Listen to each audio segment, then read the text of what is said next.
Welcome everybody. It is a great pleasure to say hi to a friend and a colleague and a great scholar. Alex de Voogt is Associate Professor at Drury University in the US, and he's also a former curator of African ethnology at the American Museum of Natural History in New York. Alex is a man of many intellectual interests. He does research not only in archaeology, anthropology, and linguistics, but he's also an expert in organizational psychology and aviation, although I don't think he's going to be mentioning flying today with us.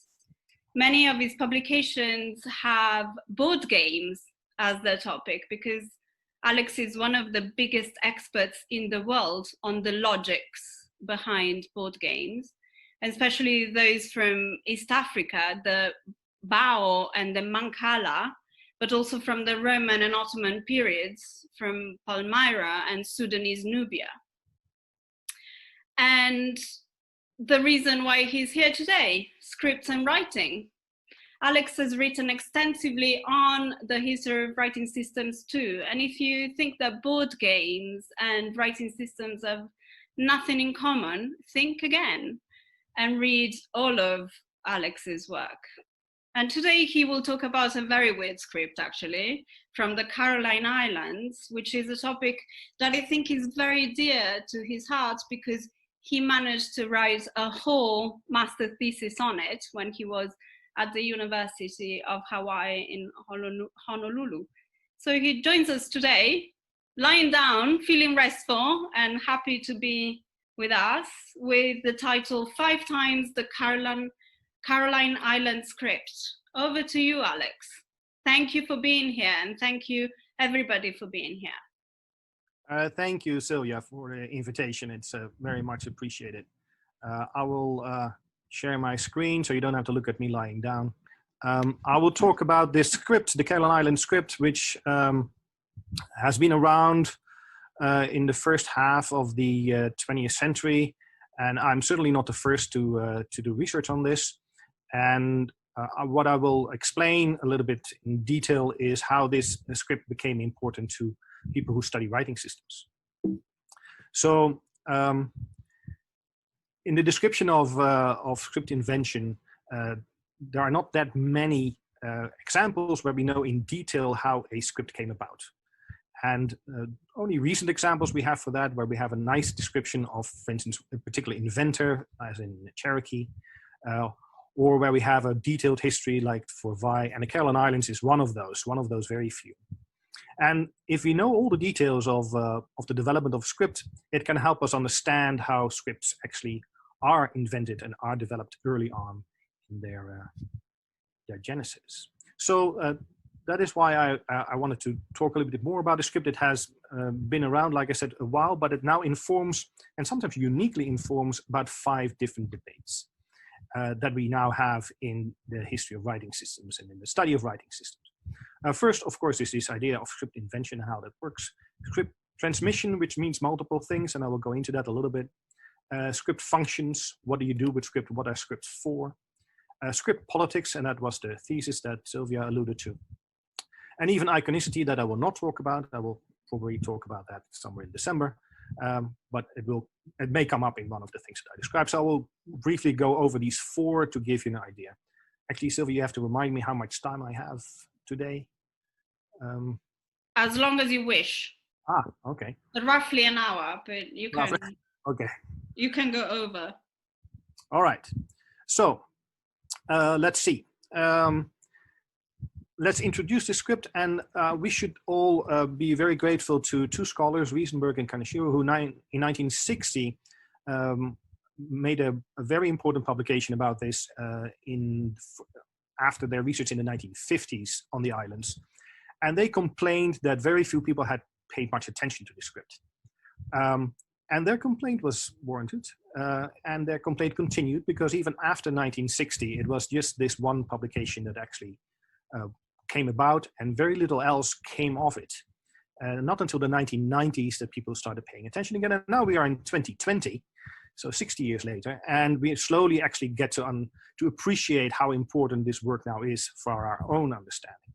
And the work they did was on site, and they did interviews with people who were still using the script that was already in decline in the 1950s. So this is a map that they made. Their publication is available. It was a government publication, so it is has always been in the public domain.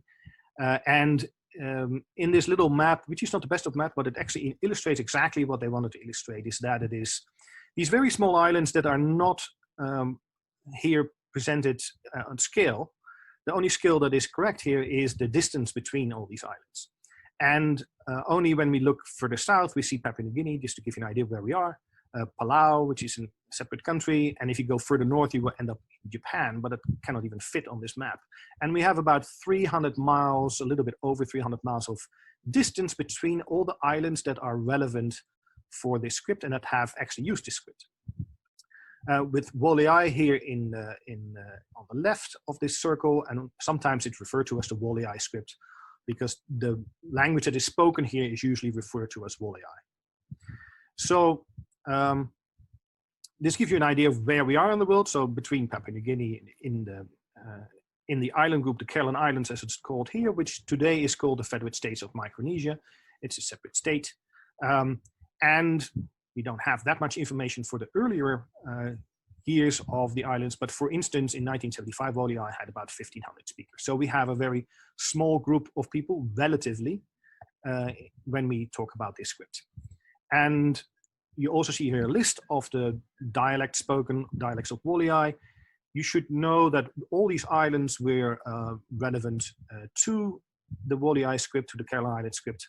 And there are a few islands nearby, and they actually have different languages associated. So here we can still speak about the same language, the dialects of the same language, but as soon as we go outside of this particular list of islands, we actually get into a different language. And also that is where the script is no longer found. So still a list, it's 5, 6, 7, 8 different atolls where the script has been documented at some point in time. So what does it look like? Excuse me. That is a complicated story, but I will give you at least 2 images here. On the left is a list of 19, becomes a very important list, which is actually confusingly referred to as type 2. It is the first list of signs that came to the islands, but it is called type 2 by Wiesenberg and Kaneshiro, and we are stuck with that now, so let's call this type 2. So type 2, the first script that came, it looks like an alphabet, but it isn't, and I will go into that briefly later on. And on the right is an example of a document that was also found, and I believe that Wiesenberg and Kaneshiro did not have access to that.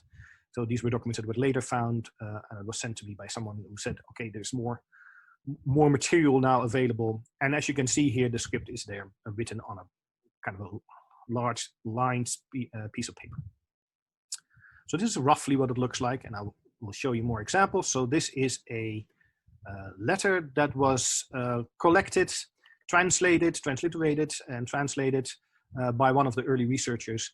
And as you can see, this is also an interesting example of scripta continua in modern times. I don't know if there's much research on that, but this would certainly qualify as one of those scripts that actually kept on doing that.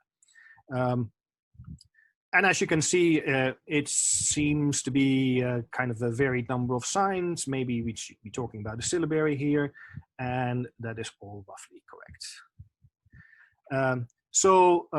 This is type 1. So the type 2 was only these 19 signs that came about, and this is type 1. And this is a list that was provided by the by chief on Wolai Island, who said, okay, if you want the script, this is the script. And he gave 51 signs. This is helpful because this particular list of 51 seems also to be the most consistent. So when different people were asked to give a list of all the signs, there were more signs later on, but these 50 or so were actually the most consistently found across different people. And there's a total of about 98 different signs that have been attested at some point, but these 50 seem to be quite consistent.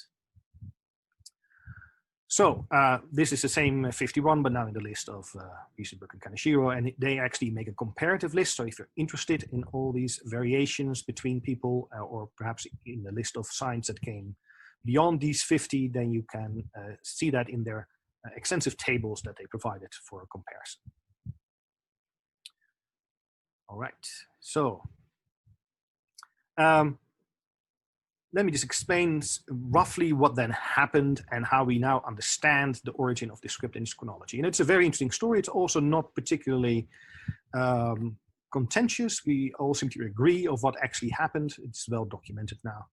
So there was a Truckese alphabet. The island of Truk is in the north, and that actually had an alphabet given by a missionary by the name of Logan, who already in the 1870s provided them with an alphabet.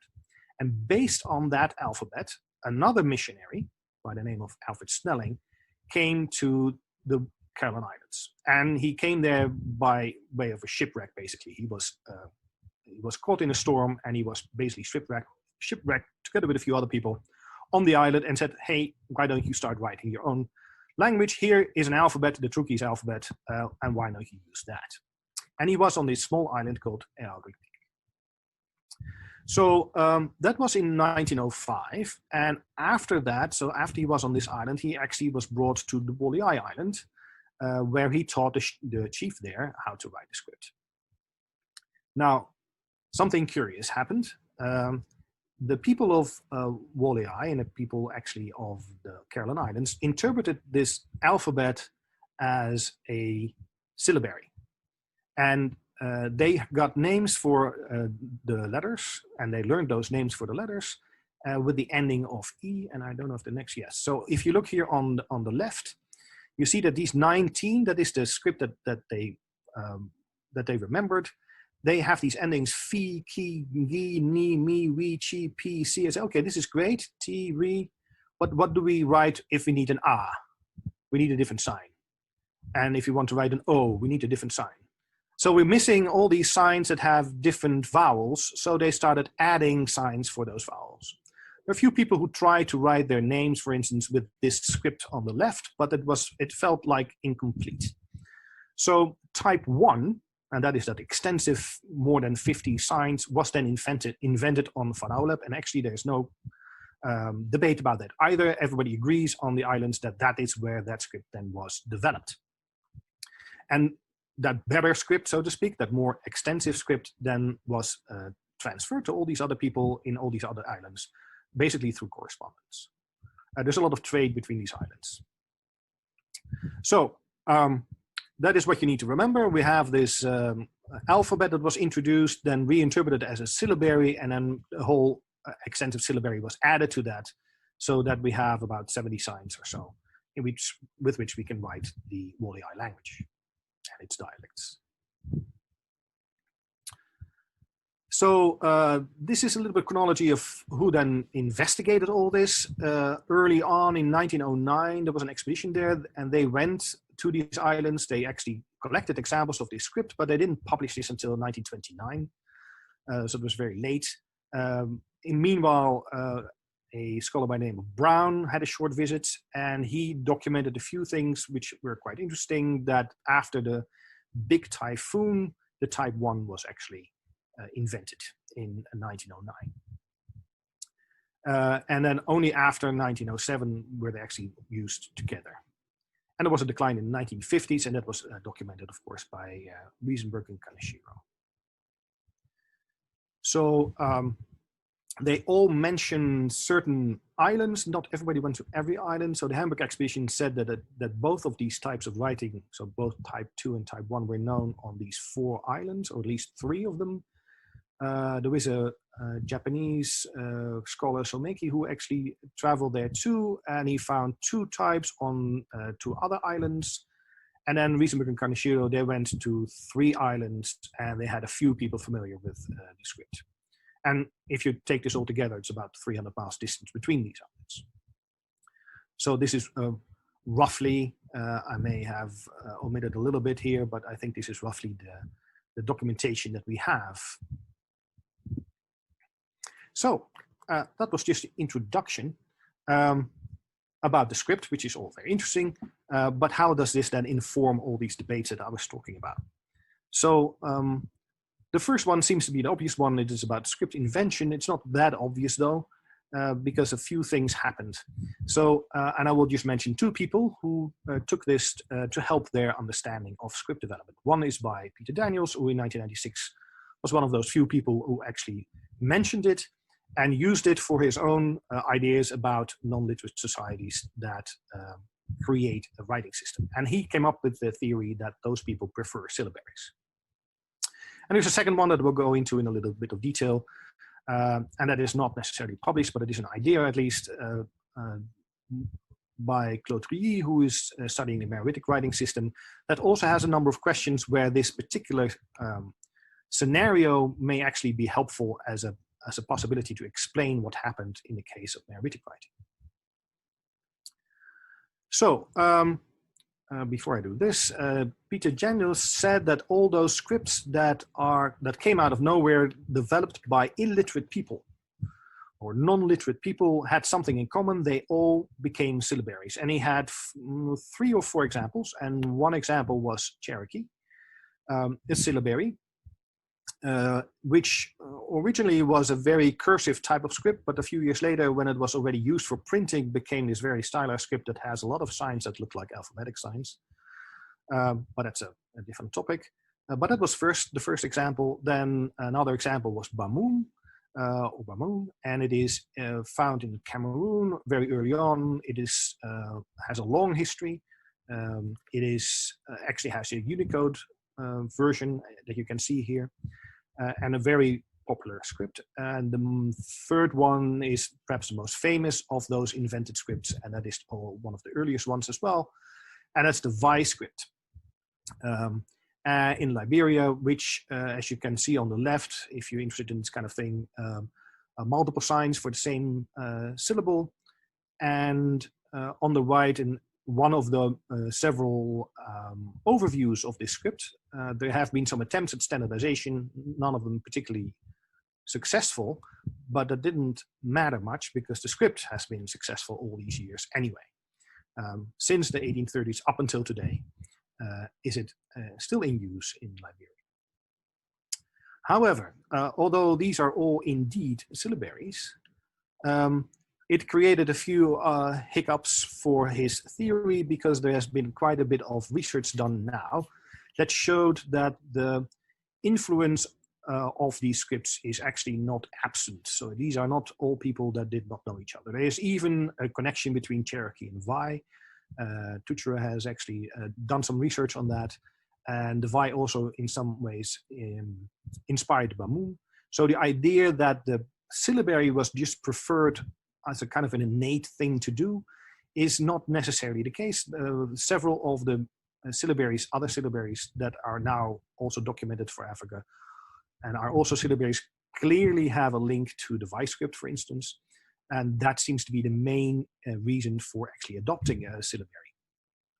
So the definition of what he calls unsophisticated grammatogenies is also a bit of a problem. It's not a very nice word anyway. It's there are other scripts that could qualify for the same thing, and then it would suddenly not be this idea that it is all syllabic.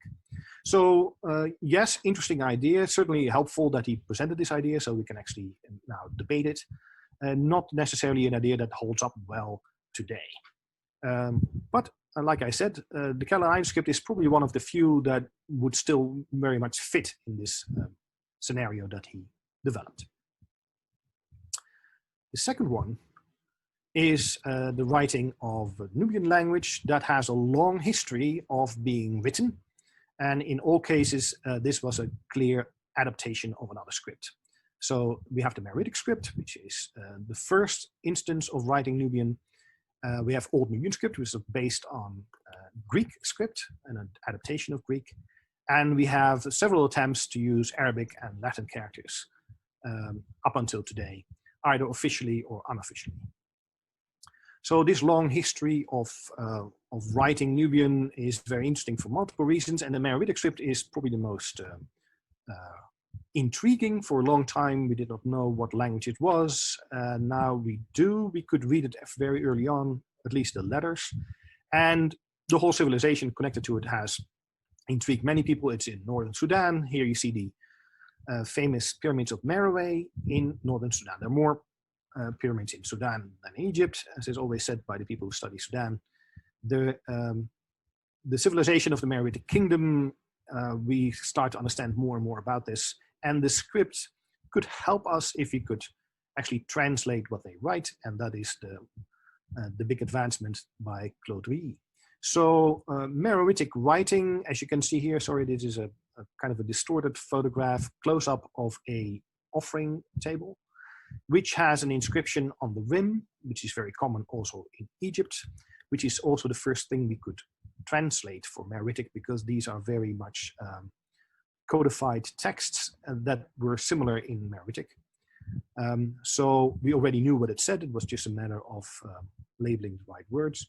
And this is a transliteration of the text. If you go from this top part on the left all the way around, this is what you will see. And these are the individual script signs of Meroritic.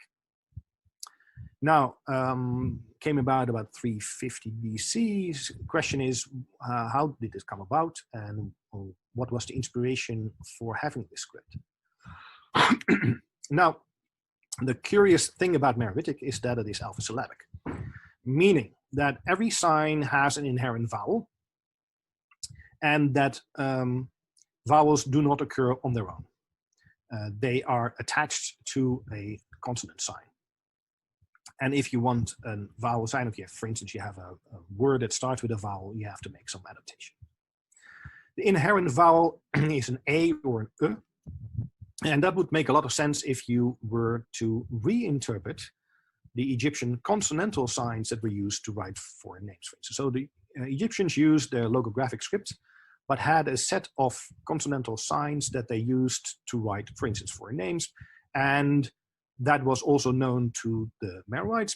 Before the Meroritic came, the Egyptian script was already used. In the Nubian kingdom, in the Napatan kingdom, the time of the Black Pharaohs, if you're familiar with that. So it is not inconceivable that they knew those consonantal signs, particularly the demotic version. And the demotic version was more common and was cursive, and that seems to have been the main inspiration, not the main hieroglyphic monumental script, but the cursive script used for demotic. Now, to show you, this is an illustration of the Egyptian influence. This is the Temple of Pi in Sedinga, where there's a huge necropolis and a very important site for the Meroritic Kingdom. And on the right, you see one of the earliest instances of Meroritic writing on this particular stela, which is in a publication actually edited by Sylvia. And on this close-up, you see this particular sign. It's the E sign, so it's a vowel sign, scribbled below a consonant sign, showing that it is something that belongs to this consonant sign. Later on, this became something that they would put next to it, so a more linear fashion. But early on, it was this modifier, vowel modifier that was added to it. Now, this is a very curious thing. So why would they suddenly come up with this very particular alphasyllabic system, which had nothing to do with the system used by the Egyptians, not a system that was used for the demotic script, not even for Greek that was there as well. So why this very peculiar system? And that is exactly where the scenario of the Caroline Islands could be an option. Because now you can say, well, what if they reinterpreted the consonantal signs and said, okay, these consonantal signs are interesting, but what about the vowels? And they have an inherent vowel, and that's probably how they were pronounced anyway. And the E or the schwa would be a good option for that, and would probably be the vowel that was used. And then they added the inherent vowel in their pronunciation of this, and developed the script further to accommodate other vowels. And in their case, they did that with vowel signs that they added in the alphasyllabic version. And in the Caroline Islands, they did that by just coming up with new signs for consonants with a different vowel. In any case, the scenario from the Caroline Islands was the inspiration to actually even come up with this idea, because there is apparently some event that looks like that in the history of writing systems. So I want to shift to a second debate, which is script transmission. And so how do we get a script from one place to another? But there is so many things that can be said about that. So for instance, we can say transmission of script is, well, from a European traveler, a missionary who went to a local community, contact through missionaries. This is how the script came to the Caroline Islands. We can also say, well, it's an interesting example of island communities that are in contact with each other. They have contact through sea trade and across long distances. This is also interesting. Both of these would be an example of the topic of transmission of script. But there are other things that we can say about the transmission of script, which I would like to bring up here. And probably also because when you see the script, you will get those questions as well. So there's an awkward word that we use that is borrowing, which is very curious in linguistics, because if you borrow something, you usually give it back, and that's not what we usually mean by borrowing. But in any case, there is an idea that we get from somebody else. And the question is, okay, what exactly and in what combination do we get these ideas from somebody else? And so it's not so much who, but what. So this is part of some research I did previously. Okay, what actually transmits? Is it the shape of the sign? Is it the value of the sign, meaning the sound of the sign, or is it the system? So in the case of the Carolina script, we have a Latin alphabet for the shapes, but they also invented shapes, so two things. We have the values partially from the Latin alphabet, but also invented ones. Both for the Latin alphabet, there were some invented values, and for their own invented shapes, they had invented values. And then the sign system, which apparently did not transmit at all. It went straight from alphabetic to syllabic. So a lot of things happened in the case of the Carolina script. All these transmissions are actually interesting in their own right. So let's see how this pans out and why the Carolina script would be not more interesting, but uniquely interesting. So for instance, just by looking at this is not an official analysis, just by looking at these signs, we can see that certain signs look very much like the signs that we have in our own alphabet. We can recognize them immediately, and then we see in the top, in the middle part here, that they don't seem to correspond to the sounds that we think they have or should have. This is of course debatable, because the H and the E could be, and the O and the WO is simply a glide that is added, so that would be fine too, and the P and the D that may actually not be that far apart. But for some it is more obvious. The W may be a reinterpreted M, but there seems to be some kind of variation going on. While on the bottom part, it seems to be straight off, one goes towards the other. And there's a plus sign there, and that is simply a mistake. So that should be an equal sign there. So we can see here that there is some borrowing of the shape and not necessarily of the sound, and certainly reinterpretation of the sound of the particular sign. Is this common? Well, yes and no. So here we go. This is Cherokee. Perhaps you remember or recognize it from the previous slide. And if we look here, we see all these alphabetic signs coming up suddenly in the more typographical, useful script that developed a few years after it was developed for printing purposes. And that is not entirely fair, because this was not necessarily how it was originally perceived. This has a lot to do with the printing press. So things that looked like letters were quickly interpreted as known letters, which, you know, if you're interested in iconography, is interesting again. But it also means that we have a lot of signs that were borrowed for whatever reason we now can give this. Is the reason that we actually needed signs? Well, yes, we wanted signs for the printing press. So we borrowed those signs, and most of those do not seem to have the corresponding sound. So this is not unique for the Carolina script at all. I would say the opposite. The Carolina script would have more that actually correspond. But in Cherokee, you see that there is very little correspondence. Now, there is this other question here, is why would you have corresponding signs and why would you not? And this is something that has come up particularly with scripts developed later on in the 20th century as well, in West Africa in particular.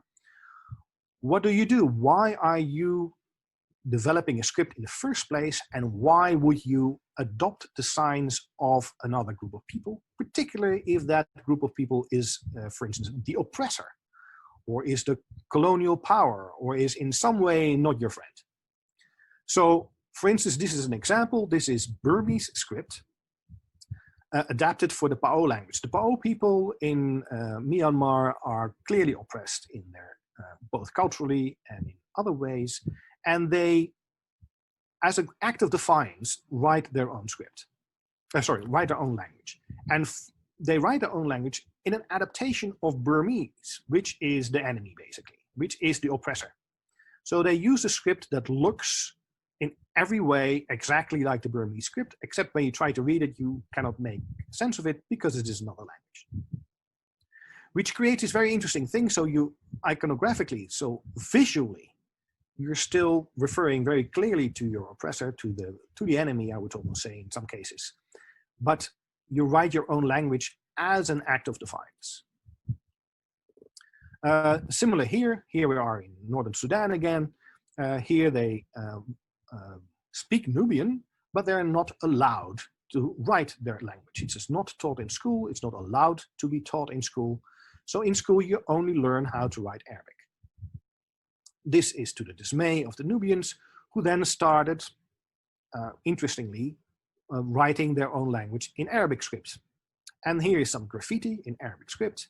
And this particular graffiti is interesting because it says, in Nubian, it says Fakidimu, which means we will not sink. And this is a political statement because they are against the dams that were being built in the Nile. And this is on an island, and the island was threatened to be submerged by the Nile if they would build those dams.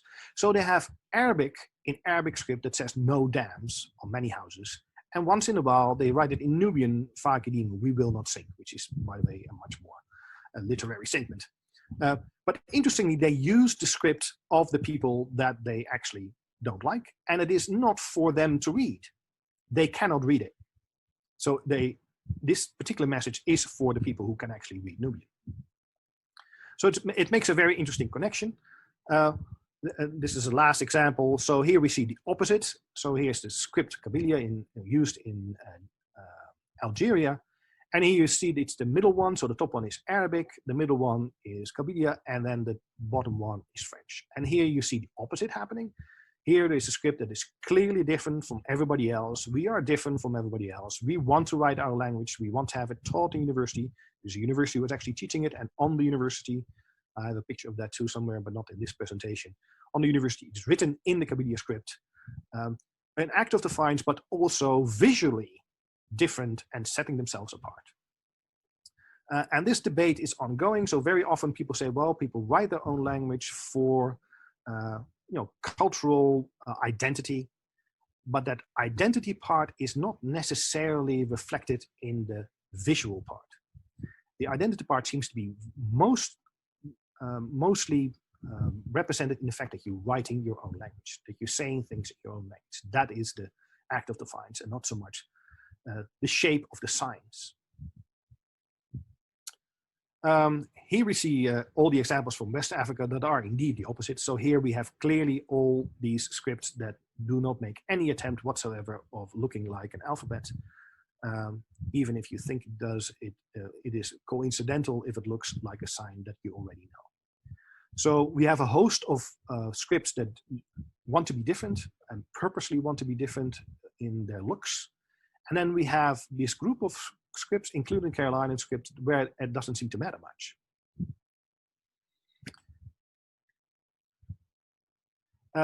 This is just to show how bizarre this can become. This is the script used in the Maldive Islands. And in the Maldive Islands, they also have an alphasyllabary. This came about the 12th century or so. And it is clearly inspired by Arabic. However, what they used are Arabic numerals. So here you have numerals 8, 4, and 3, I think it is, or 8, 5, and 3. that have been used as signs that have actually nothing to do with that. So the sign 8 is actually a sign that means that there is no consonant. So this is a kind of a normal sign. There is no logic other than that they took all the signs for numerals to be included in their alphabetic script. So the idea that this is meaningful in another way is very hard to generalize, for sure. And it's actually quite subtle when you actually want to say anything about any of these particular scripts. So in short, it was a little bit of a ramble there of all these different examples, but that's exactly the point. It is that there are so many of these different examples, and that is also what the Caroline Island script shows, where borrowing of sign shapes does not always coincide with the borrowing of the sign value, and that the sign shapes are simply appropriated. So now they are the signs of this script. They are not considered or perceived as signs of another script. They're signs of their script. The history of that and what it looks like is no longer relevant and actually kind of disappears as a signal there, which is not how we intuitively would look at this. All right, so I will shift to yet another one, script functions. And this is something that has come about since the beginning of writing system studies. That is, if we call the beginning, the work by Ignatius Gelb in the 1950s, who came up with the whole idea of doing research on scripts in a systematic way. And there is a long tradition of thinking about the function of script that's come from Assyriology. Actually, he was an Assyriologist himself. That the first function, or the true function of script, is actually administrative. And you'll be surprised how pervasive this idea is. And we will look at this also in the case of the Caroline Island script. So this whole idea of the administration and administrative part of script has led to debates about the role of scripts in state formation. Something that has clearly no evidence except for the cuneiform script in Mesopotamia. So this is very interesting because this is an idea that is deeply ingrained with many people. It is repeated often because it feels very intuitive that script actually is used for that, and that is the reason why people would start writing in the first place, and that is the role of script eventually, even if it was not invented for that reason, it should become the role of that script. And actually, we cannot really think of big states or important states in history that don't have a writing system. Of course, those things are all there. They don't get much attention, but we have big states and important ones and large areas that did not have a writing system, but they don't get much attention. So all of this together still also refers back to the Caroline Island script, where the same problems came about. So this is Brown in 1927, and he basically says this straight up.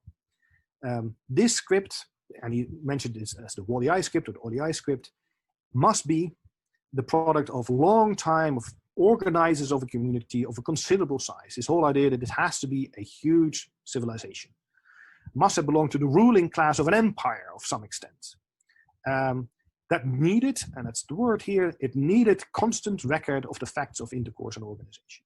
That is what in his day, and still today, and this is before Gelb, this is what in his day also was the common opinion that that is what a script is for. You record the things of state, and there is no purpose in having a script unless you are a state.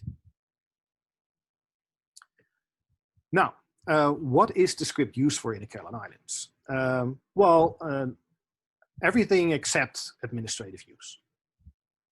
So we have nice documentation of the aesthetic parts, house and canoe decoration, tattoo design. I actually had a very interesting email from somebody from Wallei just a month ago who told me that he had read my thesis and was very interested in this, and that he had a tattoo of the Wallei script on his neck. Which means that and the guy was in his 20s. So this means that even today, this is still a thing. This is still a function of the script. And the second thing that it does, which is also very often neglected, but we have done quite a bit of research now for many scripts, that it actually accommodates dialects and variation of language. All the scripts in the world, and English is a very good example of that, are much slower in their development over time than the languages are. And they commonly are used for multiple dialects, even in English. And in some cases, like in the Carolinian script, you can actually see the dialects written differently, and that is true for other writing systems as well. For English, we don't usually do that. So for some scripts, this is actually useful to actually represent the dialect, but in most cases, it actually has to accommodate all those dialects. Chinese is another good example where people sometimes cannot even understand each other, but they can actually communicate through script. And then a particular use, okay, you can write your dialect, but what are you writing other than your name or a decoration? And that is what I would call this personal use. This is mostly letter writing. And that was also what was attested very early on in the Caroline Islands. There was communication, there was correspondence between the different islands, and there is an occasional contract type letter that we find as well. So basically agreements that are written down. There's letter writing, there's basically shopping lists, so to speak, but very little else.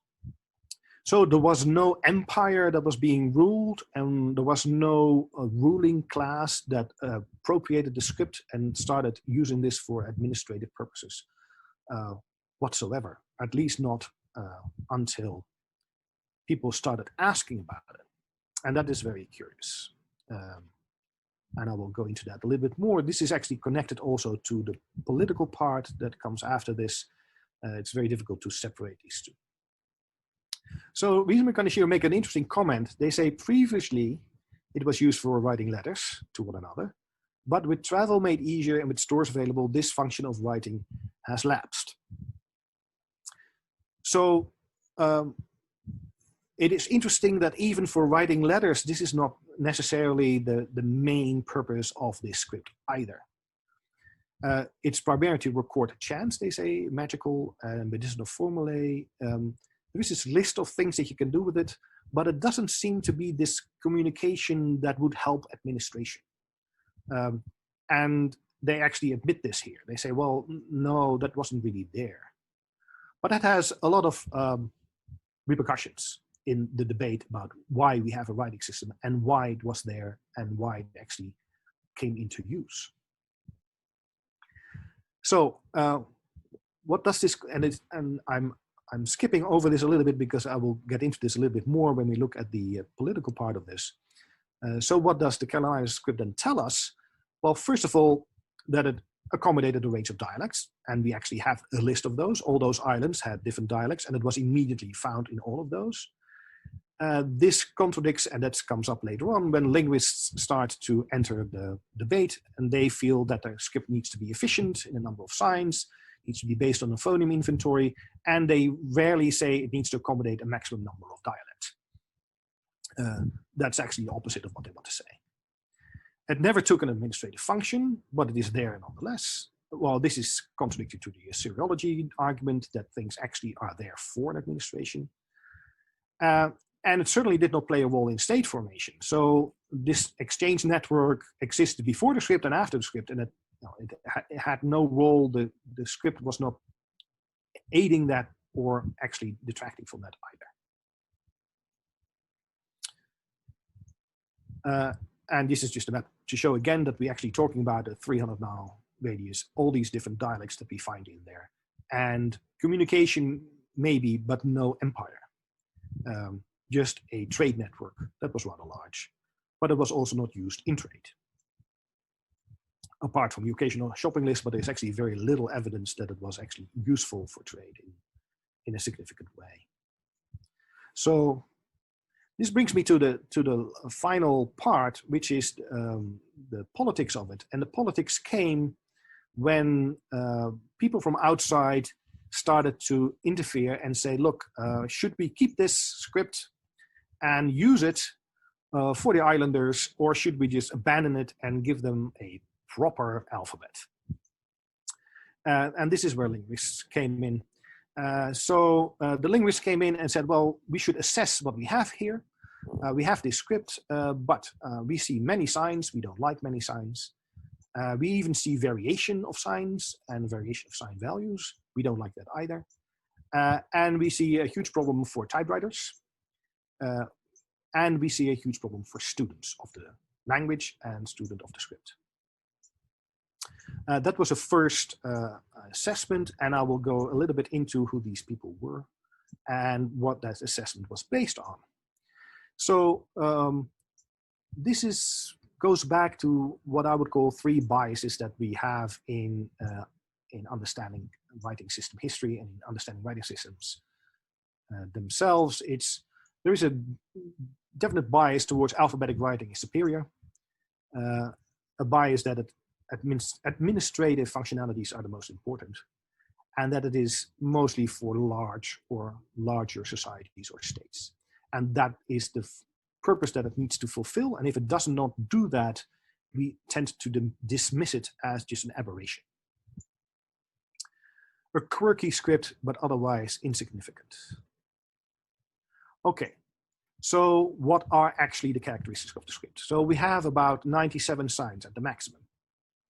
The 19, type 2, if you remember, and about 78, of which 51 or so are quite consistent, but about 78 total that we can find about type 2. And then we have CV, and then semivowel or glide, and vowel signs, so 3 types of signs.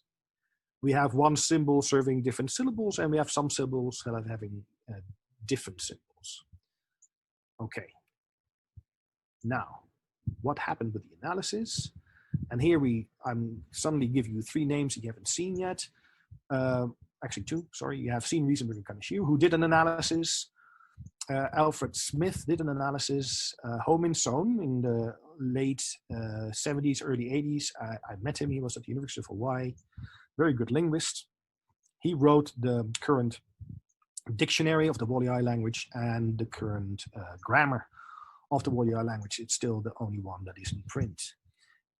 And there is an analysis based on what they found. And what they found is Alfred Smith said, you need 624 syllable signs and 24 vowel signs.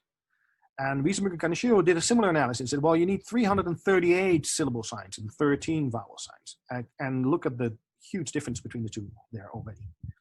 So there's a wide area of, okay, what is a good syllabary here and what is not, based on linguistic analyses that are highly problematic in themselves. So who was Smith? He developed a standard orthography for Marshallese, which is further north.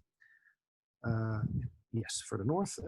Also for Trukees and Coswain, which is also, these are all part, Truk and Cosway are part of the Federal States of Micronesia. And he also wrote a textbook. He's basically a very well-known person who developed orthographies for all these languages out there. And he came up with the first Waliaian orthography, actually, the first official one, very early on in the early 1950s. Now, Riesenberg and Kaneshiro used that to judge, and that's a word I use here on purpose, the Waliaian script. And they find that the script, the syllabary, is simply not adequate. It's inadequate as an orthography for Waliaian. It was dismissed. They said vowel length is not indicated. Semivowels are not indicated. Final consonants are usually ambiguous. And there are too many syllables that are not accounted for. The surprise to me that in that very detailed document that they provided us, which is still extremely valuable for the history of the script, that this was their conclusion. That ultimately the syllabary could not live up to the standards it needed to live up to. And the standards they came up with were inspired by this analysis by Alfred Smith. And of course, that is also where at least some of the problems are. So if we reconsider that, then, and we look at it from a linguistic point of view, then we find that lengthening is absent, but it is also very infrequent as an opposition. And there are multiple scripts in the world that do not indicate lengthening, where lengthening is much more of an opposition.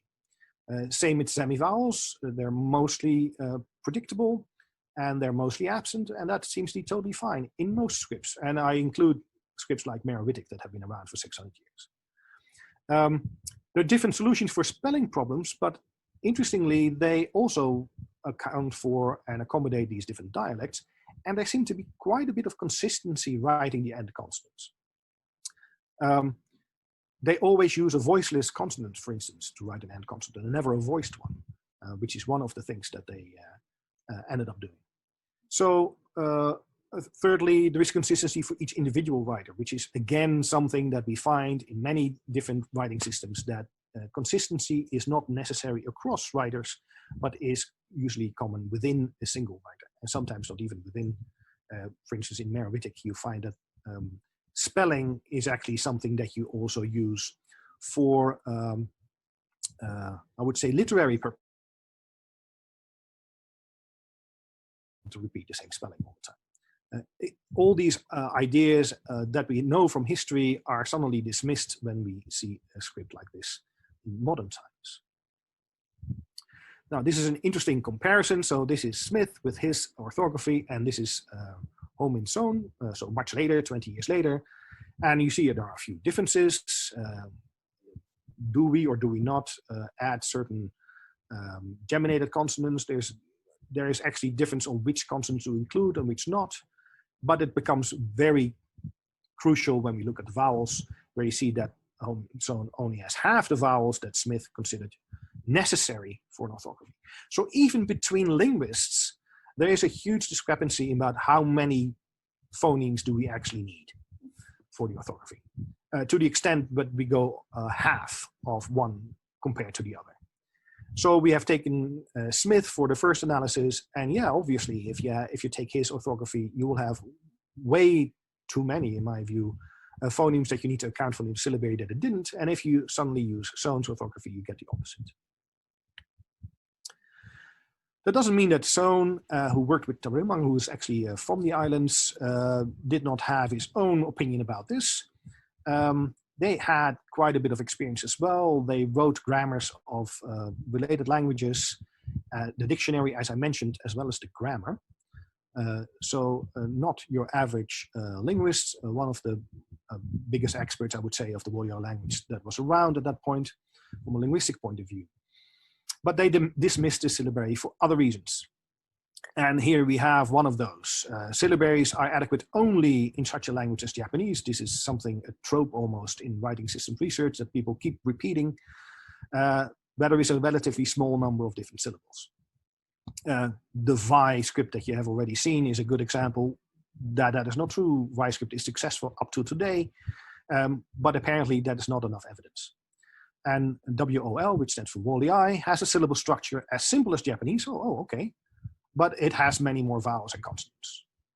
So that is the only reason why it is then dismissed. There are too many vowels and consonants, which is very curious because Vi does not even have the syllable structure, and it is still useful. And Woli is therefore even more suitable, but still dismissed because apparently it is not looking enough like Japanese.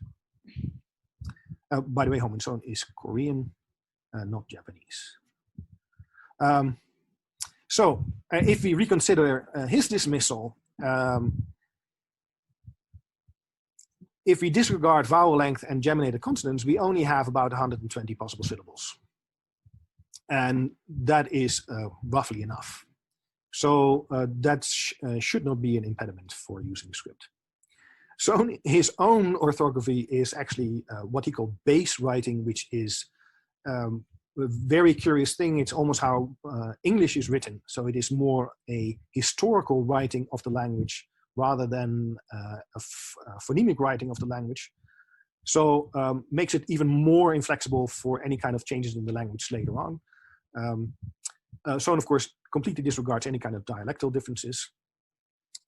And the main thing where this is coming from, that Sohn was entirely right that this is very inconvenient for research and for learning the language, because now you end up with having to get through this syllabary system. But it is completely fine for the people of the islands themselves. So it is not necessary for the islanders themselves to actually change the orthography. It is useful for people like a linguist like Son to have it as a proper alphabet. But for anybody else who is actually using it on a day-to-day basis, it is actually perfectly fine to keep using the orthography that they made themselves. So in summary, and I basically hit the hour almost, so that it should be okay. It shows this erroneous assumptions of linguists and administrators when it comes to indigenous script. So it is unfortunate that this was the judgment of that script. It is also the reason why the script is hardly around anymore. An opposite judgment was made, for instance, of the Maldivian script, where they actually invented new typewriters to write the script and started using it for the administrative purposes that they had at the time, which we hardly actually have in these islands. And that actually meant the survival of the Maldivian script called Tana. So that is very unfortunate. So the outcome, because of these assumptions, actually had a very detrimental effect of the survival of the script.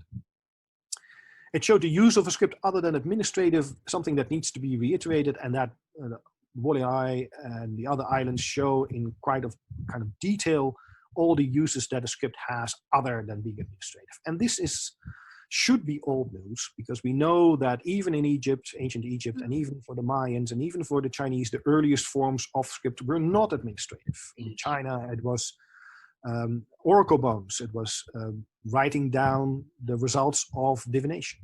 In Mayan, it was calendar counts. And actually in ancient Egypt, it was more of a script that was used for a royal presence rather than an administrative part that came later. So all of these things should be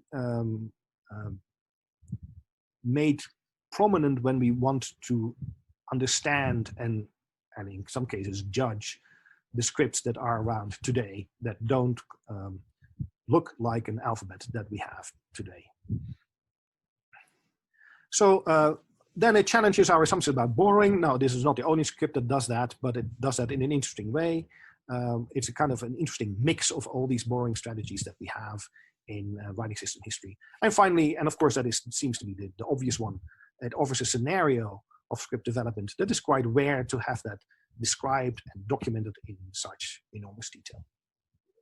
So I'm going to leave it there. Of course, there is iconicity, but I will try and talk about that at some later point in time. Thank you so much, Alex. I really was hoping that you would mention the iconicity part. So why don't I start by asking that question about iconicity? Can I just say thank you, because it was wonderful. I've read your thesis, so this is stuff that piqued my interest many moons ago. But one thing that really I haven't quite come to terms with is whether iconicity plays a part in the Caroline Island script when it comes to the rebus mechanism. Is there such a thing that's present? Because you didn't mention it, and I think this is the sort of yeah. So I knew you would probably in the room, as it were, because it ties in nicely with the invention of writing, and then we can start discussing definitions. I can continue the lecture on iconicity, because I know you probably bring that up. But interestingly, if you look at Carolina script of where they got their signs from, you get this host of possibilities that I went, okay, this why didn't we know this before? So 4 of them may be linked to Japanese characters, which is already interesting that you borrow signs from another script. Then we have modified alphabetical signs. So they just change the alphabetical sign to give it a different value, even sometimes just to change the vowel. This is something that I know from the Cree script, which is fascinating and actually makes it almost alphasyllabic. They also altered a number of other signs just to get another form. So what shape do you use? Well, a shape that you already have. And then there is the natural and artificial objects, close in name. That would be some acrophony is in there, but in a few cases only there is a final consonant that was, and this is all documented by Wiesenberg and Kanshir. They went all out in looking at every single thing that they could possibly identify and see if there was a name that was close to that, and that is what they then picked. And the answer is yes, but not for all signs and not always. So there is some tattooing elements where they took it as a tattooing element, not necessarily the animal that it represented, but the fact that it was a tattoo element that then went back to the animal part. There is this one character, a kind of cursive N, capital N, that resembles the word for tooth, but perhaps it also resembles the tooth. There's some discussion about that. And then they actually had pure imaginative characters as well, because they simply don't have enough words that would make up that syllabary otherwise. And this is a quote from them. It's extremely deficient in words that would actually help with that.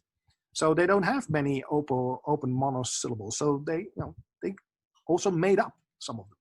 So if you take that together, you get this extreme mix of how you actually generate a sign in the Carolina script, which for me is nice evidence that when we look at iconography and iconicity, and to what extent that is important for developing a script, that it can have all these different forms. So you can have rebus, you can have acrophony, you can have a mix and match of things, you can have pars pro toto as well as a principle. It's very varied, and it's in a way it goes against, or it goes in the face of the unsophisticated grammatology that Daniels wants to categorize in such a sort of a rigorous way. A rigid rather than rigorous way, and it flies in the face of that being a bad thing. In a way, this betrays a level of sophistication and creativity which go hand in hand when it comes to inventions that is quite astounding. Can I ask one question? And then I know that our inscribers have questions too, so I want to leave the floor to them. But I do have one that has to do with the invention. You seem to imply, or maybe I misunderstood, that alpha syllabaries are, as opposed to syllabaries, are, when it comes to the mechanism of invention, the go-to place. In other words, it's a mechanism that comes or is attested frequently in the history of scripts, as opposed to this preponderance of syllabaries. Oh, no, I wouldn't say that. I mean, it's if you want to say there is a preponderance of syllabaries, probably you should say syllabaries and alpha syllabaries. Okay. I mean, because because it is attested. We do see it in the Cherokee. We do see it in the Bamum. We see it quite often, right? Syllabaries, yes, but those are not alpha syllabaries. Are they not? Isn't the Bamum an alpha syllabary? No. Okay. So would you argue that syllabaries are the natural go place when it comes to mechanism of script invention? No, because I cannot. That is also actually what Daniels tried to say. Okay, this is what people do. If they have to come up with something, they would do a syllabary. I would agree that a syllabary is the most convenient. But I have actually still no clue why people go for an alphabet syllabary or a logographic script. There is a lot of choice that you have there, and sometimes people actually had all these choices. For instance, the Merorites, they had the Greek script next to them. And some of them were actually versed in Greek, I'm pretty sure they were. And they had the logographic script of the Egyptians, and they then came up with an alpha-syllabic script. I have no clue why. There is no... I know that inspiration sometimes is taken from scripts, sometimes for the system. So the Vi and the Bamum and this Cherokee, they seem to know that there is a syllabary going on, and they adopted the syllabary rather than the sign shapes, which I find interesting. So I think it's a possibility you can borrow the system rather than anything else. But in many cases, people don't borrow the system. Right. And there is no... I cannot find an argument to say, okay, they don't follow or borrow the system because it is less efficient, because efficiency doesn't seem to play a role much, or it is has nothing to do with identity. Well, sometimes it is, and sometimes it's not. So which ties in nicely with the question is, why would you want to invent a script or not? And your Burmese example really opened up a new horizon for me, because never did I think, or never would I have thought, that somebody would choose to borrow a script, but then just as a reaction to the oppressor, decide to use it for their own language. Usually you would do the opposite as a reaction. You create your own writing system to and I think what happens with, what happened with most of us is that we conflate language and script. Yeah. So for me, it is the act is writing your language. Right. Okay, and how you write the language is a statement too. Well, it could be, but half the time that is less important. It's important that you write your own language, and how you do that, it is actually secondary. But then you would say that there's an inherent value in creating a script that's got its own shapes, or it's an adaptation of a template with the due modifications to show that it's your own thing and you've changed it, and it's quite a reactive and active statement of identity and differentiation, right? Yes, and you should keep the possibility open that it is one or the other, rather than saying it always has to be. It's always meaningful that you borrowed the script system. Well, not always. Yes, it's not a binary sort of exactly dynamic borrowing. Right. And that makes it complicated, because now you say, okay, they borrowed signs. Yeah, sometimes they just did that for, I don't know, for convenience. Not clear. Yeah. And it doesn't seem to have an innate meaningful thing that you can then say, oh, well, they did that, so they must actually have some kind of opinion about that. No. Yeah, absolutely. Great. And I want to go back to the functions, but later on, questions, open floor, anybody that wants to ask one, more than welcome. Please show your faces as well. May I? Miguel, thank you. I actually have several questions, so I'm happy that Sylvia has already asked one of them, so I don't need to burden you so much now, which is good.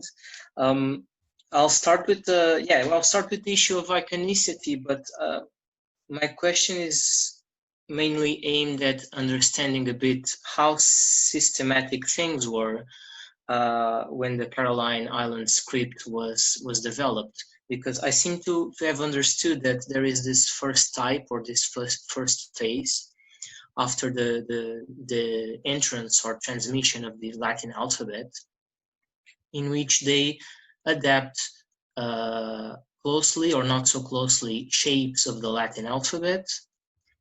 And this is like the first core of the script. And then there is a second stage in which they increase the inventory of signs to write other syllables that do not have the inherent vowel E, right? So I wonder if these possible mechanisms of iconicity that you mentioned operated mostly at the second stage. I would say yes. Okay. Yeah. This was the main question. And then the smaller one related to the same issue, could we perhaps go back to the slide you showed us with possible examples of rebus and acrophony? Yeah, thank you so much. You have here these two examples of signs. I'm guessing signs tu and pu that might have been iconically inspired on the words for breast and triggerfish. And I'm wondering if this is simply a case of a final consonant omitted, or whether it is not just that, but also the case that the consonant they are omitting is the same consonant found at the beginning of the words. And whether there are other examples of this. I cannot answer that question. There is, I don't have a good enough understanding of the language. So I don't know how often actually we have a final consonant, and of that is very often the same consonant. But I would, if you see those two examples, I would come up with the same idea. Oh, is it possible that if it is the same consonant at the end, that it is more common? But it is only a few cases, as they say. Yeah. There are very few cases where there actually was a final consonant in the particular sign that they chose. So I don't think we have enough information to actually come up with a theory about, okay, why these two and not the others. Yes, well, I would not expect everything to be like this, but I was wondering whether part of the signs, like more than two, were systematically created through this strategy. Because you might...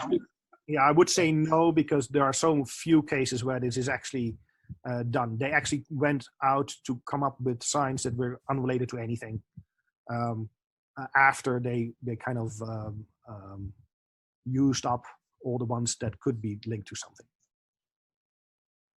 But did you also see, for example, cases in which having so few monosyllabic words, they moved on to polysyllabic words and started to come up with strategies of specific final syllables or final consonants that they could ignore in order to acrophonize the new letters? I hear what you're saying. I think that is the one thing that they didn't do. So it seems that they only picked ones that were monosyllabic, and if they couldn't find that, they left off. And only very few examples where there was even a final consonant.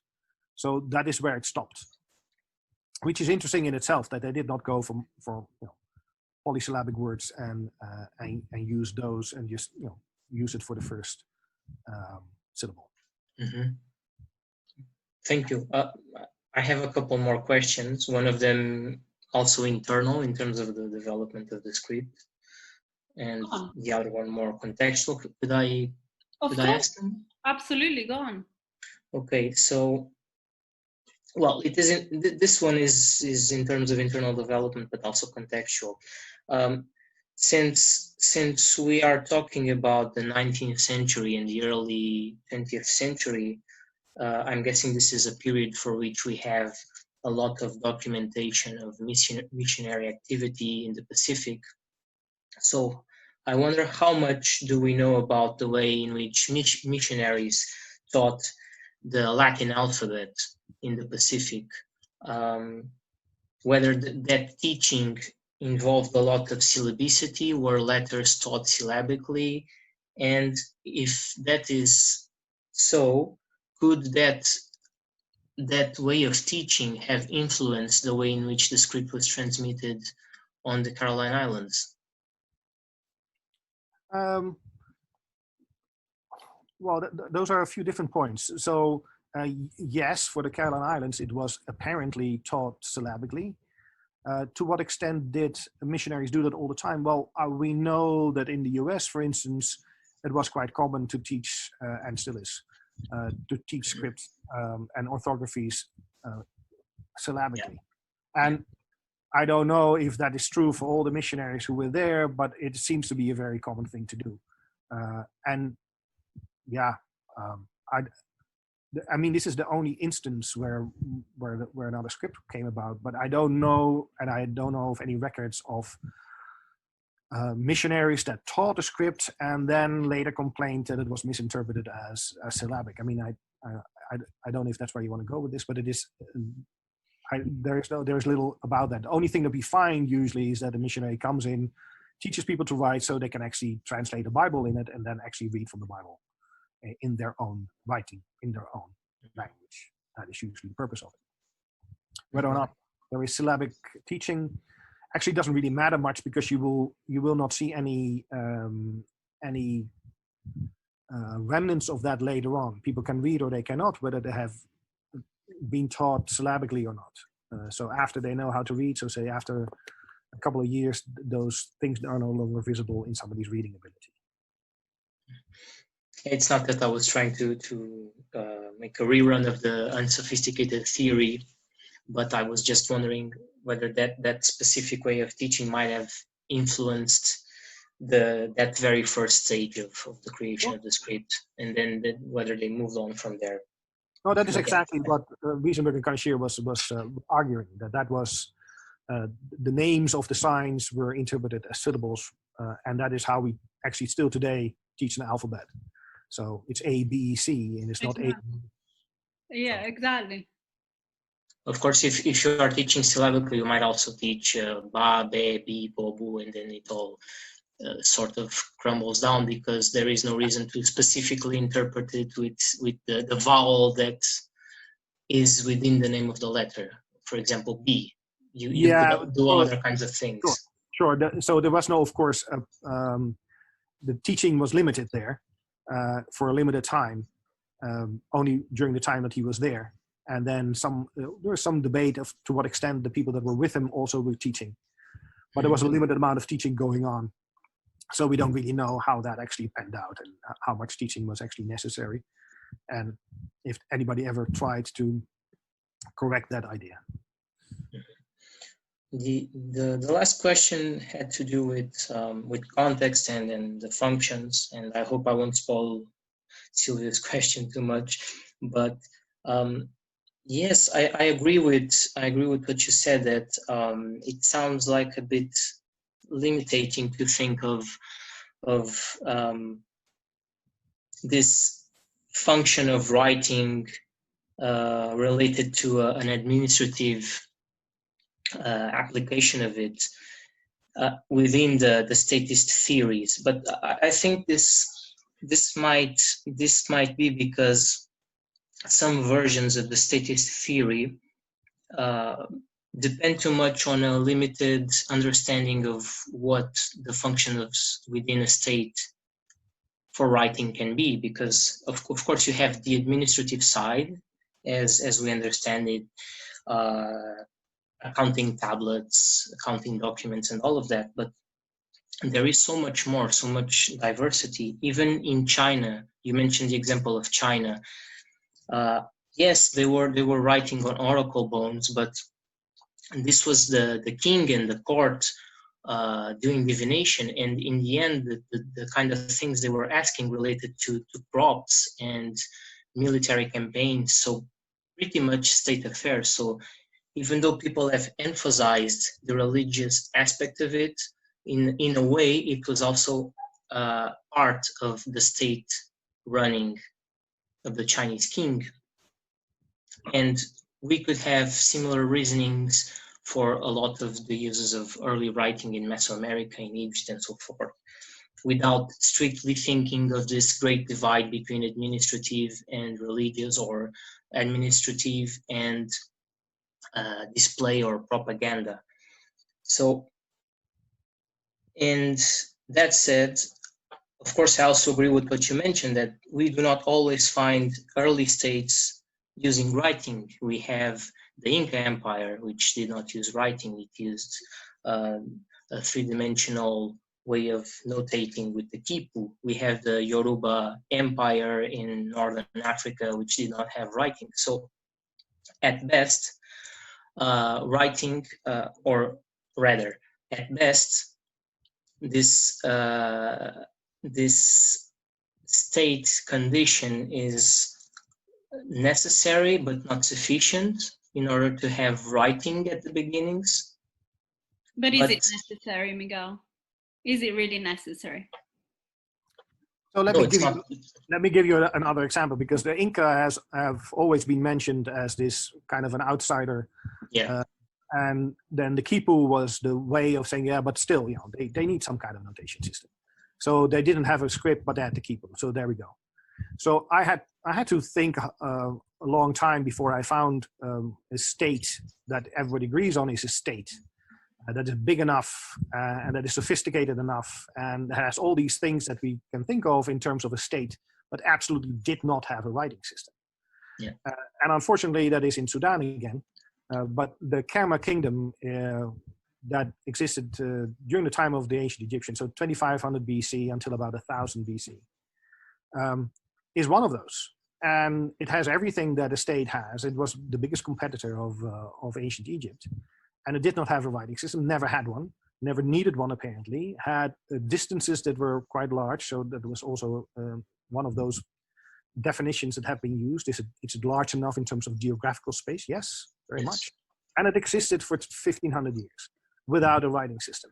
So the answer is very quickly, no, you do not need a writing system to run a state. Exactly. I was trying to flip the question around. And of course, the other problem is that people don't agree on their definition of state, because you can define a state from a wide range of interpretative theories. But I was wondering if we can flip the question around.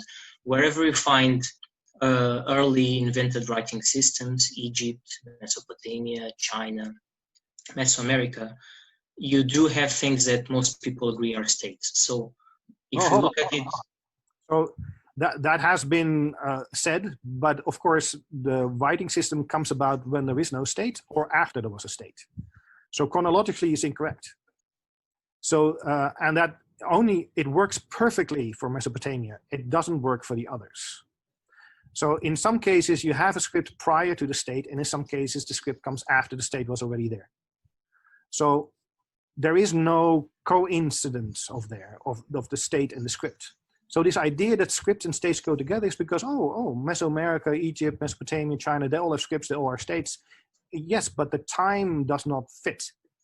But there are so many examples, sorry, I interrupted. There are so many examples of scripts which are not tied to states. I'm thinking of the Tifinagh, I'm thinking of the Naxi, I'm thinking of the runes. These are... Well, yes, but these are not primary states. So this is the discussion is always primary state formation and primary script development, which in itself is a problem, but at least they came up with some definitions of that. So primary state formation, there are very clear definitions of the people who talk about that, what a primary state then should be.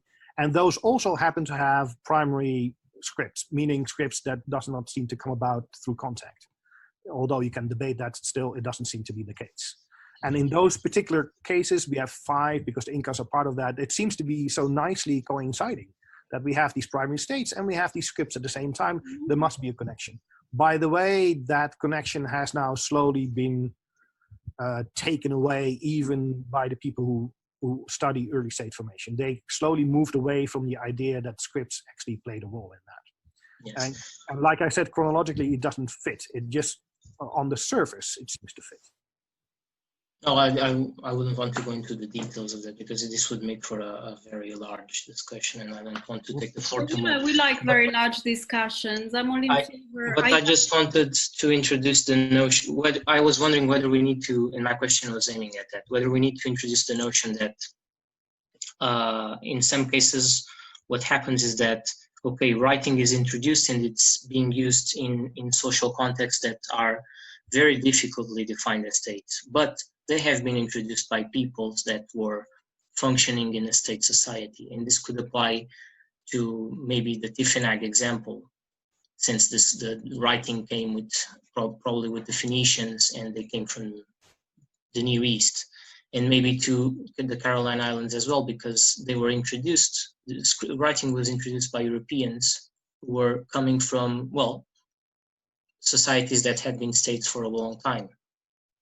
So even though the functions they applied to writing afterwards were quite different, in the end, specifically talking about origins, writing came from state societies. Do you think that might work? No. You can come up with examples where the inspiration for a writing system came from another group that also was not a state. Can you give us an example? Yes. Yeah, well, West Africa. So the Vai inspired several groups that also came up with their own scripts, neither of which were states. So you can be inspired by a group of people that write, but are not part of a state. So that you don't need to be inspired by a group of people that use the script for state purposes, or that use the script in a state setting. I think this will make for a lovely debate during the conference, because we'll have Piers Kelly, who wrote extensively about this, and in the context of all of these introductions of writing systems. And he wrote a paper where he sees some connection with well, the colonial or post-colonial context of the creation of some of these scripts. Mm-hmm. For example, the Vai script being created after some people came from the United States, I think.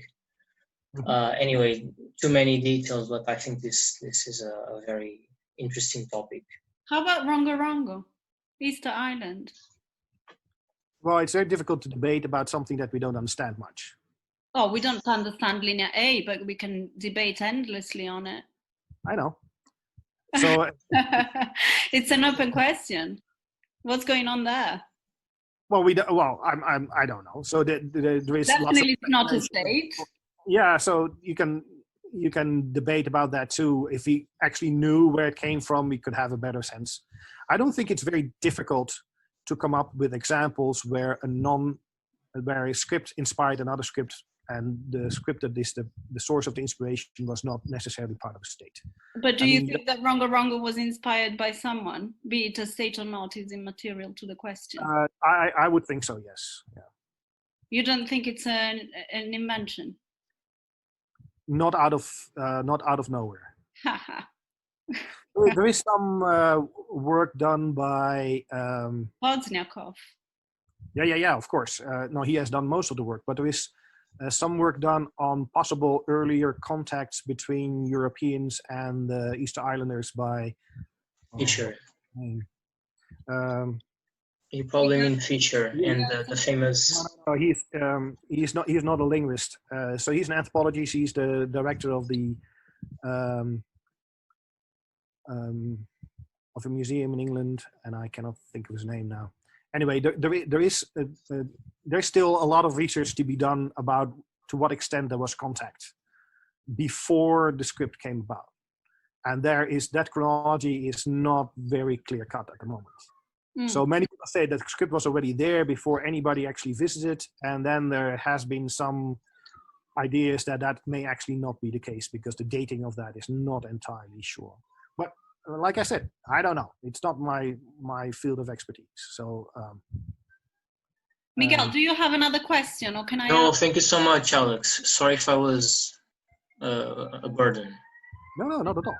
It was a very necessary discussion, I think. Any more questions? We're going on to 6. What time is it there? 12. May I? I'm sorry, can you hear me? Corina, Solomon, Hi. welcome. Yes. Hi.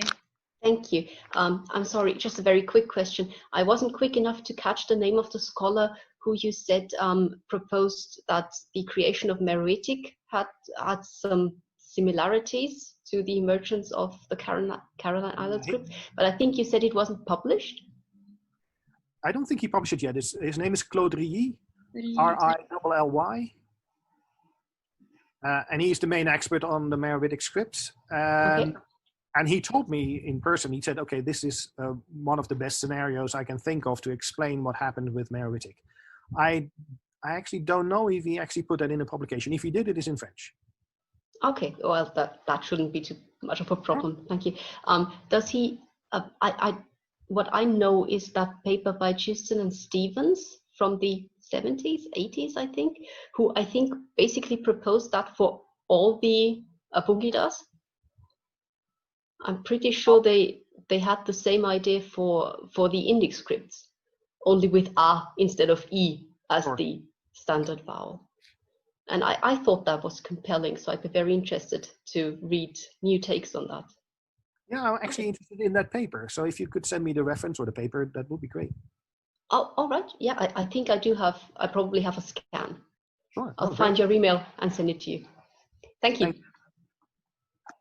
Any more questions? Anyone? Hello. If I may, I'd like Barbara. to ask a very quick question. Thank you, Alex, for this very interesting and stimulating talk. My question is about the adaptation process. I'm wondering, maybe because I don't know the language, neither the language nor the script of the Caroline Islands. Is the reasons for the adaptation of some graphemes to the language based on simple principle, like they used graphemes which were not whose value didn't match with their phonetics for transcribing, for noting phonograms which belonged to the language of the Caroline Islands, but not of the original language. Is this can this simple answer work for the adaptation process of which took place in the Caroline Islands or not? not at all, and we should look for other reasons and other process in the adaptation. So as far as I can tell, the match between the Truckese alphabet and the Wallii alphabet that was necessary was not perfect, but it could be adapted, and I think that is what they did.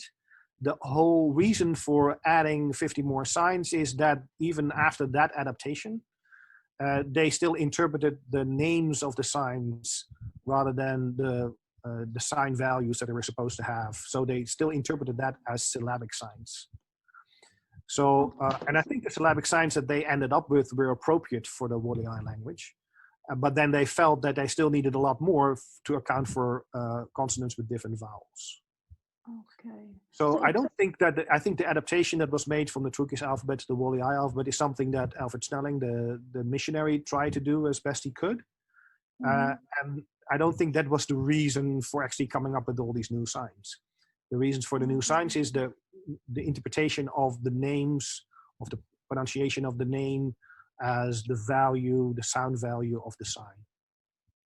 Okay, so it is not, doesn't relate with the different phonetic of Not really, the no. two languages.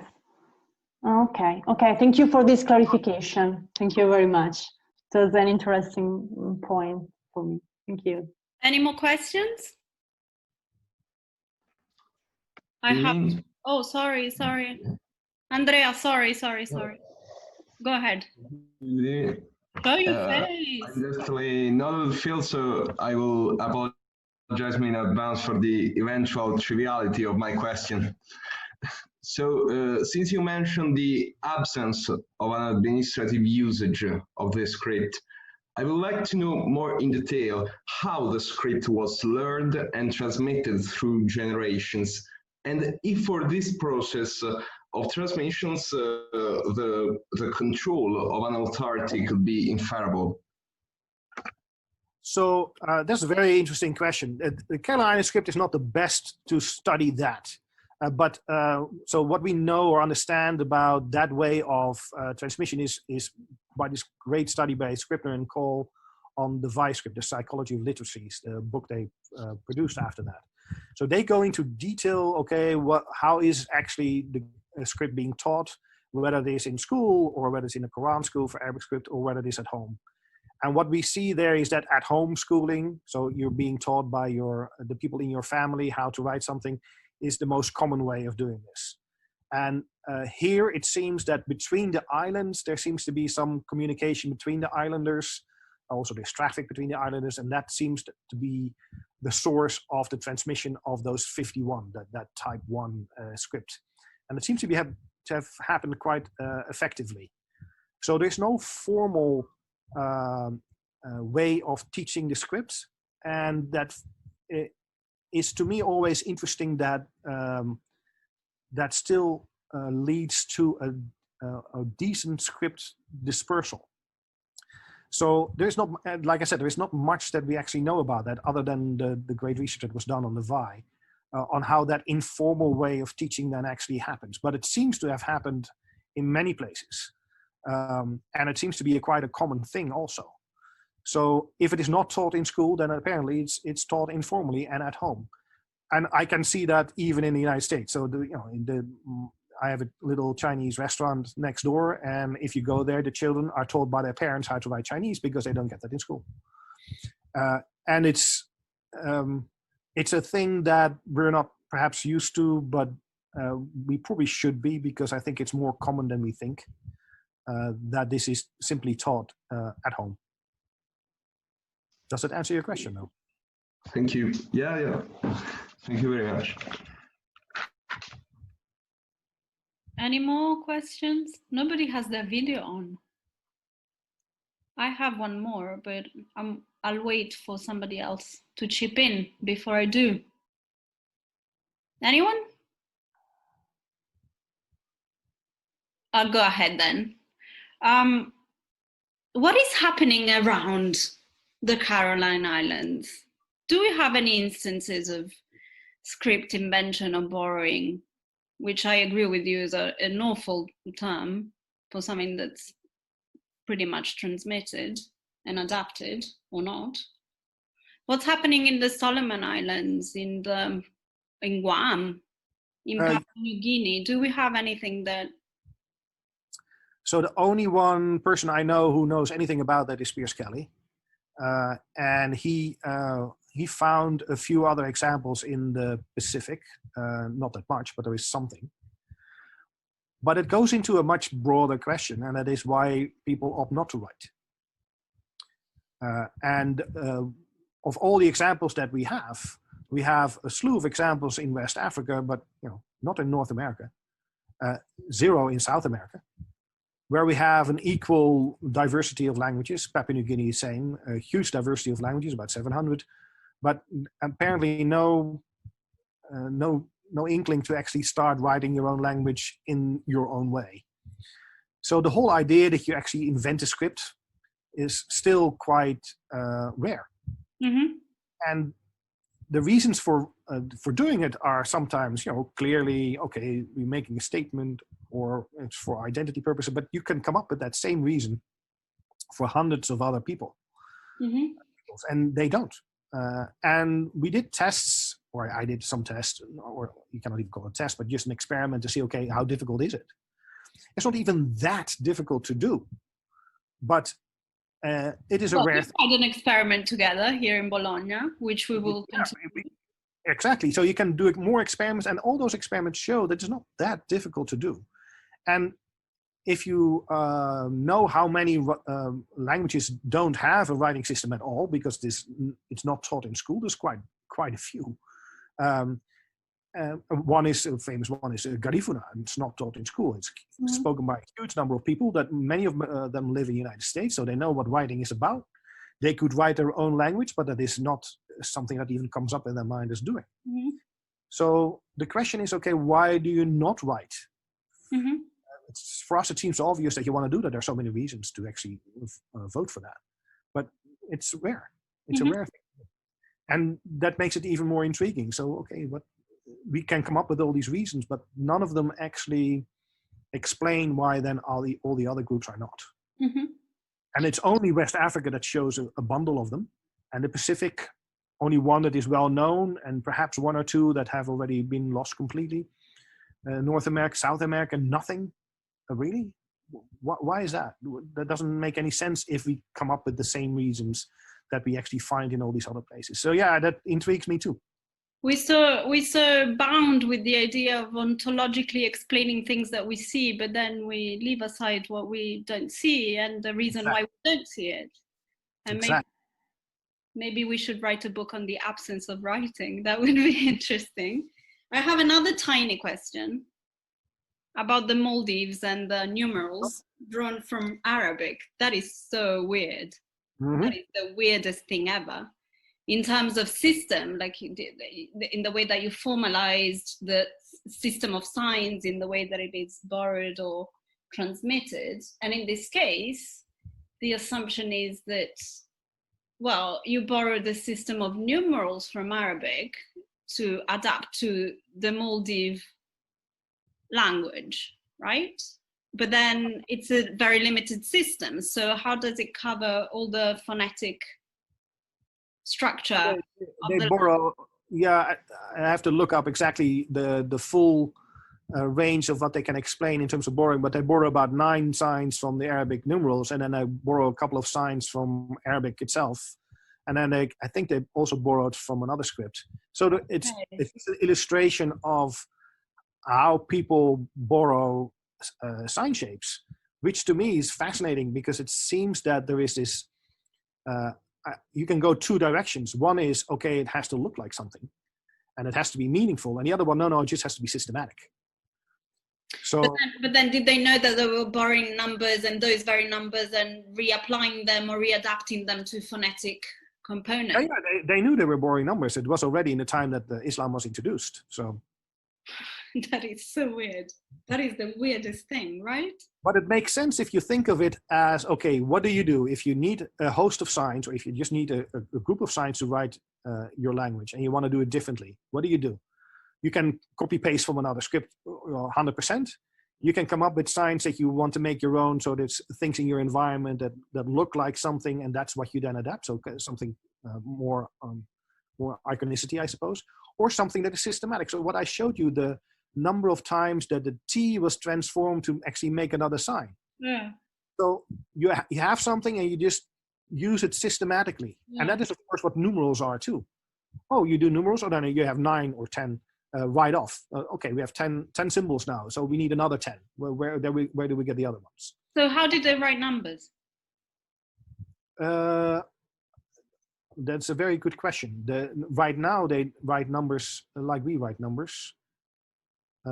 Which is based on the Arabic ones. That is too odd. Yeah. That is too odd. Well, it's also easy to distinguish them because all the consonant signs have to have a vowel sign below or above. Right. Also, they use diacritics. Okay. Well, you can call it a diacritic, which I call it an alphasyllabary actually. You cannot have a sign without a vowel sign. They cannot be separated. If you want to separate them, you have to have a kind of a 0 sign next to it, which, by the way, is one of the numeral signs. So it's easy to distinguish a numeral from a letter.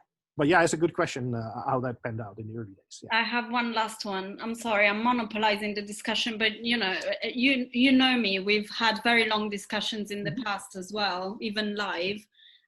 Would you say, and I don't want to be tendentious with this question, but would you say that when we are dealing with an illiterate group of people that is somehow exposed to a form of alphabetic writing, an alphasyllabary is the result of a process of invention?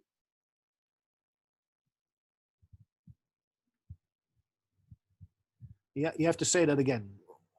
Would you say that when an illiterate group of people invents a new writing system, but they're somehow exposed, they may understand it or not, to a writing system that is alphabetic, the end result is an alphasyllabary?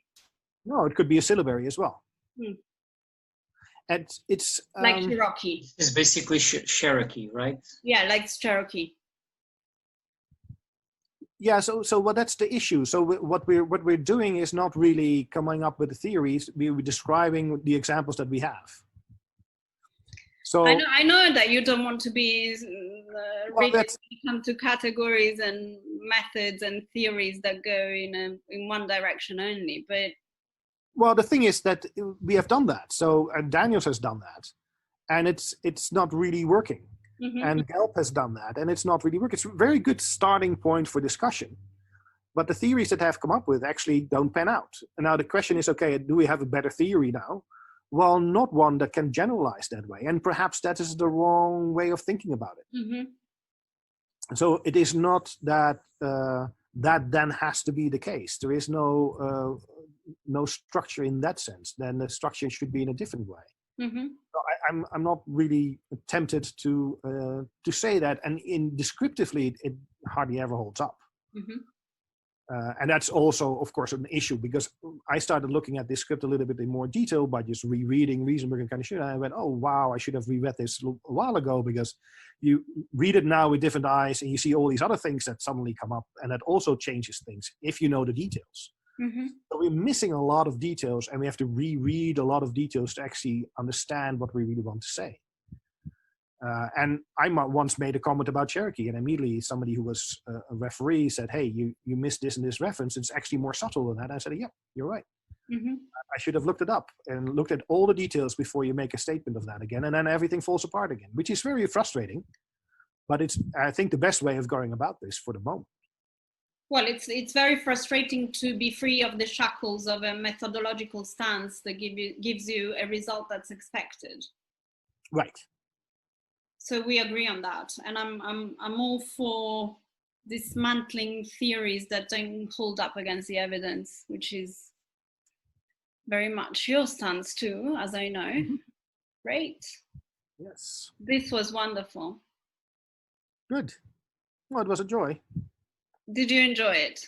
Yes, it was fun to do, and it's. I'm actually teaching a course at the moment on writing systems for the first time in my life, and so this is actually useful. Is it online? Can we join? It is online. I would love to join. Be a silent witness, though. I wouldn't ask any questions. Can I? I don't think they allow it. I think they want you to pay tuition if you do that. Oh no, American tuitions, no way. Exactly. This was wonderful, and I love the discussion, which was, let me just stoop very low, but it was so much better than the incendiary election debate that I saw very early this morning, which was as frustrating as trying to categorize writing systems and their formations. No, but it was wonderful. So rich and so intense and so full of new things, actually. New things. Good. Thank you so much, Alex. I can't wait to see you in January for our first InScribe conference, which is going to be fantastic. Piers Kelly is going to be there as well. Alex is going to be talking about non-iconic writing systems. So we very much look forward to that. I just need to announce, before I thank Alex again and all of you for being here, that in 2 weeks' time, on the 14th of October, we will have Giorgia Baldacci from Venice University, the Festus Disc, an enigmatic script in its cultural context. So a big audience pleaser in 2 weeks' time. Alex, thank you so much. It was wonderful. We must have another separate Zoom chat for our experiment on the invention of writing. Thank you everybody for being here. This is being recorded. It will be available in the InScribe website tomorrow or the day after. We had a live Facebook, which I think went without any technical glitches, but Robbie can confirm this. And we had loads of people tuning in there. So great. People seem to like the Facebook live streams, which is good. Thank you so much. Alex, great to see you. Good to see you too, and we will be in contact. Thank you so much. It was wonderful. Thank you. All right. Bye. Bye-bye, everybody. Thank you so much. See you in 2 weeks. Bye. Bye. Bye.